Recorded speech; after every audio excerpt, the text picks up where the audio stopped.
There are a few things that very frequently wrap people around the axle as they drive down the road of life. Not having a good understanding of personal finance is definitely one of those things. It's certainly true that money doesn't automatically buy happiness, but that old saying has always struck me as something akin to saying that your reward is coming when you get to heaven.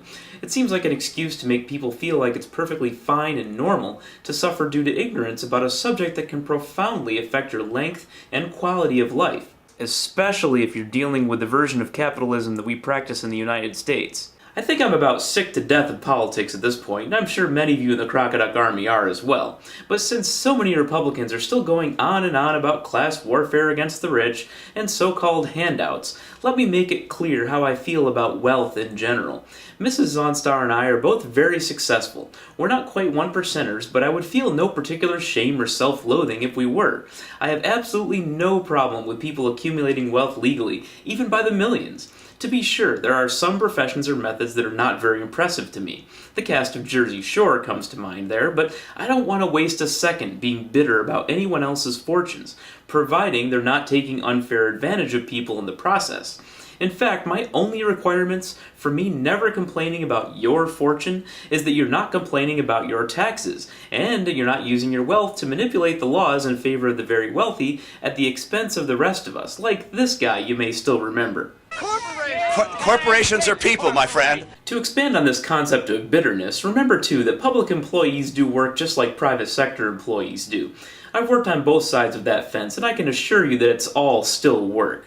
Before you decide a salary is unfair, think of the concept of replacement cost. When I was in college, I heard about the mom of one of my sister's classmates complaining that teachers make too much money, and that most teachers make double her salary. Turns out she was a clerk in a DMV office. My dad was a high school biology teacher with a master's degree, and at that time about 25 years of experience. She's probably the type of person who would tell me that Obama is a socialist president. Ironically, the only economic system that would have her and my dad earning the same amount of money would be a strict communist system, practiced in an even more pure form than the old Soviet Union did, and certainly more than today's Chinese system. In general, the more people qualified to do your job, the less money you'll make. I think the one element of the American economic system that I dislike the most is the fact that you can have a full-time job and still be well under the poverty line without any access to health insurance that you would reasonably be able to afford.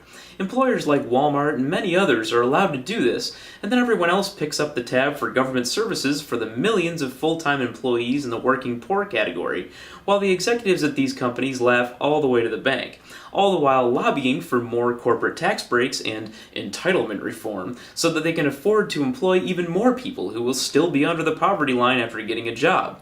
The Affordable Care Act is not nearly sufficient to entirely address this, but it's at least a precedent that we're going in the direction of not being okay with people dying from lack of basic preventative care. People who are sick aren't going to be very productive, so these people screaming about costs don't understand the hidden costs to a society of poor people with no basic health care. Many countries have long since figured this out. Of course, there will always be people at the top of some companies who think their businesses are entitled to keep running no matter how poorly managed they are. Take Hostess, the latest example of utter failure to run a decent business. The management of Hostess gave themselves huge bonuses, even as the business was failing, and they could never seem to figure out how to make anything that would appeal to modern tastes, so they're going under. Of course, management says it was primarily labor's fault for refusing to take a pay cut after already taking a big pay cut several years ago. Those of you who know anything about business know that labor costs are often the single largest expenditure for a business. If labor were free, nearly every business would be viable. Workers are also in no way obligated to take a pay cut, especially for a company that's poorly managed, especially while the executives get huge bonuses for running it into the ground. How would you feel if you made Twinkies for a living and were told that you'd have to take a pay cut so that executives could get their bonuses? You'd probably tell them where they can put their Twinkies. So what's the point of all this? The point is, get educated about personal finance. I don't care how old or young you are or what country you live in. Use the power of the Google. And do you know what a 401k is? How about a Roth versus a traditional IRA? Do you know how to make a budget? Do you have the foggiest idea how much money you'll need to save for a comfortable retirement?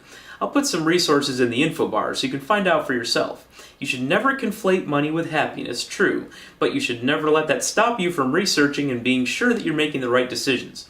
If you play your cards right, you'll have more energy and cash left over for doing things you enjoy, and that will certainly lead to happiness. Just don't spend it all on the proverbial hookers and blow, okay?